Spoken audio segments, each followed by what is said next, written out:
Je suis actuellement en train de rouler à Remouchamps, la commune d'origine de Philippe Gilbert. C'est également la commune où se dresse la côte de la Redoute, l'ascension la plus mythique de Liège-Bastogne-Liège. Et c'est une côte qui redevient décisive grâce à Remco Evenepoel ou Tadej Pogačar. Je vous propose de prendre ma roue et de venir la découvrir. La côte de la Redoute fait son apparition sur Liège-Bastogne-Liège en 1975 et devient rapidement un haut lieu de la doyenne des classiques. Le passage de la course, en 99, est particulièrement marquant avec le duel que se livrent Michele Bartoli et Frank Van Den Broek. Une passe d'armes remportée par le Belge qui s'imposera sur la course cette année-là. La côte de la Redoute pèse de nouveau sur le déroulement de Liège-Bastogne-Liège puisque Remco Evenepoel en 2022 et 2023 et Tadej Pogačar en 2024 et 2025 y ont porté leur attaque décisive. Et c'est assez logique que la Redoute fasse exploser la course.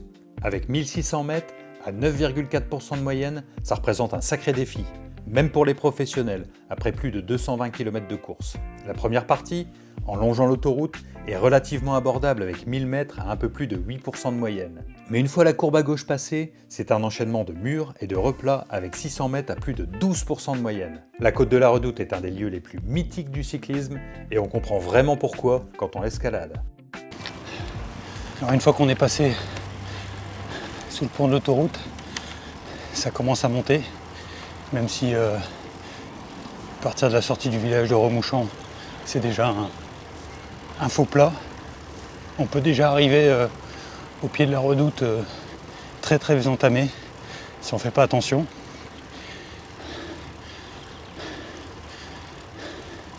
Il y a une première petite bosse. Et ensuite ça va s'aplatir le long de l'autoroute. On voit au loin une courbe à gauche avec les chapiteaux qui commencent à être préparés pour Liège-Bastogne-Liège. Et c'est à partir de cette courbe à gauche que les choses sérieuses commencent.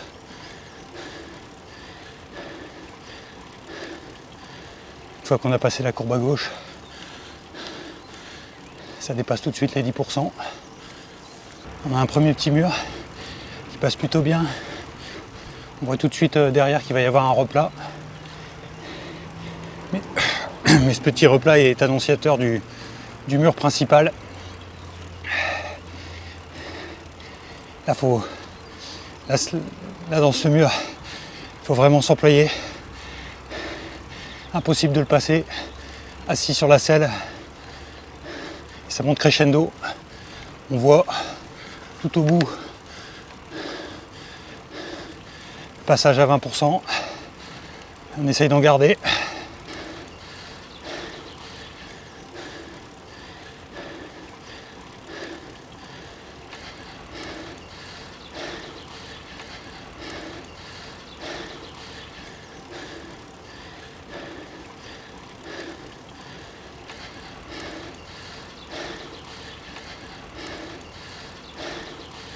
Après le passage à 20%, on a de nouveau un replat qui est beaucoup plus long.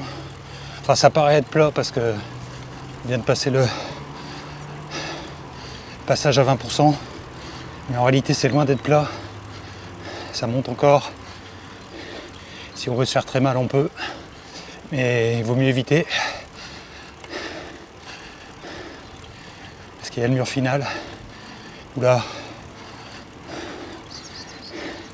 on va plutôt être sur du 15%. Et à nouveau, ça monte crescendo. On voit que le plus pentu est au sommet.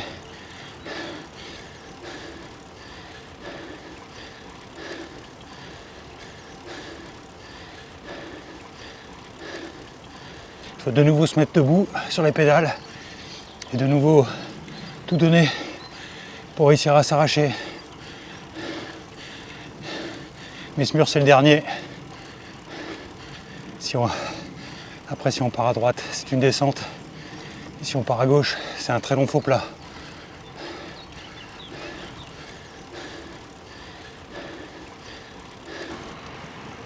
J'espère que cette découverte très pentue vous aura plu. N'hésitez pas à commenter. Et n'hésitez pas à me suivre. D'autres vidéos concernant des lieux mythiques du cyclisme seront prochainement postées.